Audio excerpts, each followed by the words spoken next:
que moom ci la daane leen Ndogoy Mbuub ne ñoom bu fekkee ne dafa am trouble seen biir ñoom mën nañu ko gérer mais apparemment li mu bëgg wax mooy yéen waa PASTEF wala waa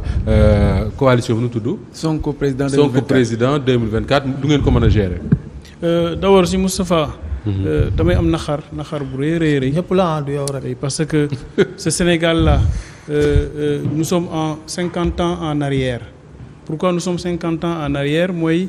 tey peut-être ku yeewoon Léopold Sédar Senghor ne ko ay manifestations jusqu'à présent ñu ngi koy aaye ci Sénégal mu la non c'est pas possible parce que j'ai bâti une nation un pays boo xam ne en 2023 ku bëgg a manifester dañu lay encadrer jàppale na gunge la. Et pourtant c'est ce Senghor-là qui a condamné Mamadou Dia à vie pour assouvir une ambition personnelle. non sëñ bi man boobu ba léegi dagguma la benn yoon waxuma nga dem. Donc man je dis ce que j'ai à dire. Non, je recadre simplement li ngay wax. C'est à Moustapha de me recadrer du yow yaa may recadrer. Y a pas de souci, ça se passe très bien jusqu'ici. Continuez comme ça. Jusqu'ici amul benn yoon boo xam ne nee naa la nii wala nee wala nee. Je te donne le temps de parole. Allez-y Samba Dane. Et avec aisance nga wax lu la neex développer lu la neex ma déglu la religieusement. Bu la neexee aussi li nga bëgg nii ñu dem ci mais du loo xam ne dama ciy naw. tey aw ma forme pour dem ci non vraiment c'est ça yow nga teg ko ci suuf quoi. Pourquoi man la am naa naxaar bu rëy. dafa am koo xam ne en 2008 dañoo toog mu ne il veut tuer le fils d'emprunt au profit du fils biologique. ma ne ko mais madame li nga xam ni lan la mu ne ma non après nga ñëw sama bureau maam Birame Wathie donc xam na ne man moo ma encadré lu bëri ci syndicalisme à la fac xam na li may wax ni peut-être c'est à la fac pour woon la parce que bañ nooteel moo taxoon 2008 en novembre 2008 Macky Sall bi ñu ko dàqee assemblée nationale mu génn créer parti Sénégalais yu bëri jóg jàppale ko parce que Sénégalais bëggul nooteel kon bu ñëwee ba 2023 nooteel boobu ñu jëlaat ko di ko tegaat ci kaw doomu aadama yi moo lay won ne on a beaucoup régressé et on regrette.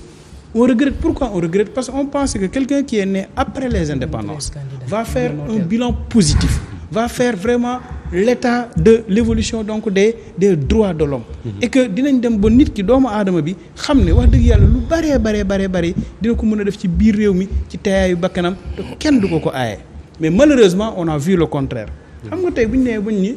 risque trouble à l'ordre public et risque d'infiltration. Qui peut le plus peut le moins nit ki bu demee bu leen ne man samay matériel xarañ na bu won naa ne kii war na am risque d'infiltration ko war na ko mën a éviter fagaru moo gën faju kon boog mais kooku di la wax loolu nga xam ne ñun moom lañ jox suñu xaalis votel ko ay budget moom mu war a dem am recrutement bu doy sëkk am na ay éléments am na matériel am na lépp xam na ne infiltré ñii ñoo war a infiltré mais balaa ñu ci egg du leen téye après duñu infiltré mais Samba jeexu ñi ngi jëm ci 31 décembre Barthélémy Dias apparemment tey da nga ne ci forme taal na waaw tey dama ne ci forme gisoo sama kii bi ñu ma abal fii lii yëpp ci provocation yi la bokk ah oui balaa ñu may naan Pastef nga ma tax ko mu gën a leer alors Barthélémy Dias mi ngi taal lamp yi fël ca Ndakaar mi ngi rafet ba dee rafet trop macha allah ba 4 heures du matin nit ñi ngi fa taxaw di taal pétard waxuñu waxu risque d'infiltration le 31 décembre incha allah dëkk bi dafay fees dell ki nit waxuñu waxu risque d'infiltration wala moom defkatu ñaawteef yi manifestation Pastef kase nañuy xaar pour dugg def ñaawteef léegi moo tax ma terminer moo tax fa lay ñëw nag apparemment yéen waa Pastef fu ngeen yëngoo defkatu ñaawteef yi ngeen foofu laay bëgg a ñëw terminer y a pas plus citoyen que patriote y a pas plus citoyen qu'un militant de Pastef ou bien un sympathisant de Pastef je donne 3 exemples un citoyen modèle da ngay ñëw ci ab parti politique jëlal parti politique yi nekk Sénégal yëpp bi banque de sang bii nga xam ne moo nekk Dakar manqué deret seul Pastef à commencer par le président Ousmane Sonko moo ne mboolem koo xam ne bokk nga Pastef nekk sympathisant wala citoyen wala partisan demal nga maye sa deret parce que du yoon ñun Sénégal ñuy toog deret di fi manqué ça c'est un modèle de citoyenneté ñu toog fii Pastef ñooy toog ñu ne problème am na ñu ne képp koo xam ne yaa ngi biir Pastef wala nga nekk biti Pastef faites le don de soi pour la patrie indil sa contribution ñu jël ko dugal ko ci lañ ca war a dugal mooy bi Covid bi amee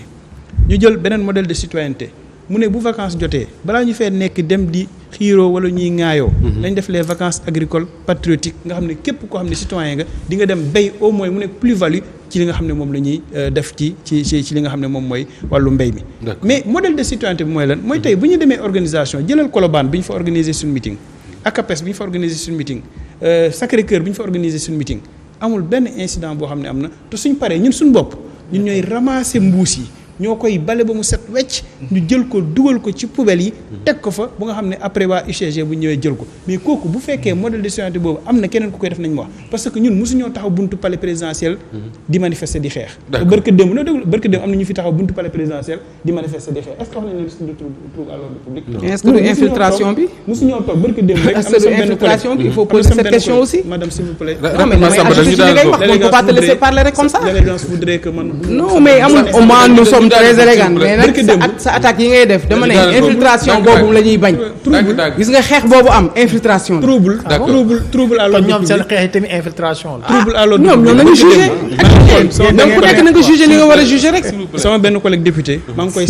koy seet man jàpp naa ne yàlla nekk ci jàmm te yàlla na wër ak jàmm parce que j'ai vu une vidéo boo xam ne dañ ko kawoo te ñoom seen biir la mooy ci kiiwu Farba Ngom ba kon jeex na yaa ko kon man jàpp naa ne trouble à l'ordre public li ñuy wax mën ngaa kii j'ai dit quoi Farba Ngom kii maanaam naar bi la mu wax dëkkul fa mu jëm de fa mu jógee foofu la cosaanoo. très bien alors Pape risque d'infiltration maintenant d'abord dama bëgg a xam mooy lan mooy risque d'infiltration ñan ñooy infiltrer ak préfet kan moo koy jox information en fait kan moo koy wax ne lii am na risque d'infiltration parce que j'imagine pas que day toog bureau rek ne oui naan naa ataaya ba pare y a risque d'infiltration. tout à fait madame Mboup wala monsieur Ndiaye je crois xam nga kan moo ko ci wax. effectivement préfet boo déposé il saisit les services de police wala de gendarmerie ñu defal ko enquête. ñooñu tamit ñoo koy xamal ne ko manifestation bi lii yëg lii wala itinéraire bi lii yëg lii. bu doon suñu sago ne itinéraire bi dañ ko changer mu jaarale nii jaar fii et consort ñooñu ñoo koy defal enquête ce qu'on appelle l'enquête de moralité ñii di jot di déposer xam nañ ni mu demee léegi nag à l'issue de ça ñooñu nag bu ñuy kii comme on le dit seen avis leur avis ne lit pas le préfet l'avis des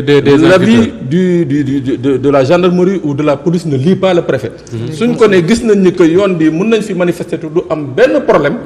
le préfet il est libre de dire que je n'autorise pas comme bu ñu nekkoon fii gis nañ que bu ñu fi defee manifestation mun na am trouble il est également libre de dire que j'autorise mais pour dire rek que son avis ne lit pas donc c'est à l'issue de ces enquêtes là lay préfet di sukkandiku souvent pour dire risque d'infiltration wala risque de trouble à l'ordre public mais Moussa Ba loolu tamit il faut que tamit le préfet mun ko asseoir c'est-à-dire il peut pas s'asseoir dans son bureau rek daal di décider ni que parce que on m'a dit au niveau du commissariat ou bien au niveau de la brigade de gendarmerie que telle chose pourrait exister que moom systématiquement rek dafay war a décider. parce que Pape Matar l'a dit tout à l'heure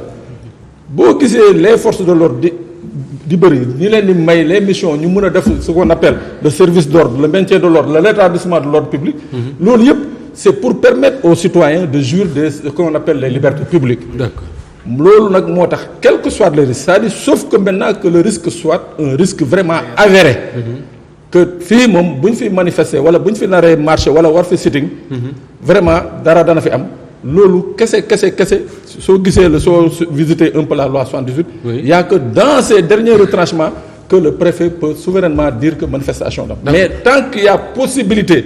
d'y remédier il est obligé de permettre aux citoyens d'exercer son droit. Alors, Pape, quand le préfet écrit qu'il y a risque d'infiltration, est-ce que c'est pas quelque part un aveu? Je veux dire par là, est-ce qu'il n'avoue pas que s'il y a infiltration, il ne peut, enfin, ces hommes n'y peuvent rien? Ouais, mais Moussa Ba, on parle du professionnalisme de la police, des gendarmes au Sénégal. Oui, on se dit quelque part une manifestation comme ça, Moussa Ba, ce qui est grave dans ce risque d'infiltration, moi, depuis qu'on le dit, mais jamais la police ou la gendarmerie ñëwuñu jàpp Pape Sané wala Pape Matar ne que moom moo doon préparé ne day infiltrer manifestation. ak rebelle yu réeroon yëpp à part Ousmane Kabiline dàgg aywa ci loolu lay ñëw léegi. waaw c'est-à-dire boobu bañ ko dalee di wax ba tey jii mosuñu ne na bon léegi gannaaw ba ñu interdire manifestation bi. takk der yi jàpp nañu Pape Sané ak Pape Matar ñoo doon préparé di infiltrer manifestation. mais donc ça veut dire que donc ce risque d'infiltration n'est pas un risque bi nga xam ne qui est élevé su dee il existe. D'accord. Alors Pape Mokhtar, si j'ai bien lu ce que la presse a rapporté préfet waxul rek risque d'infiltration daf ne risque d'infiltration de personnes mal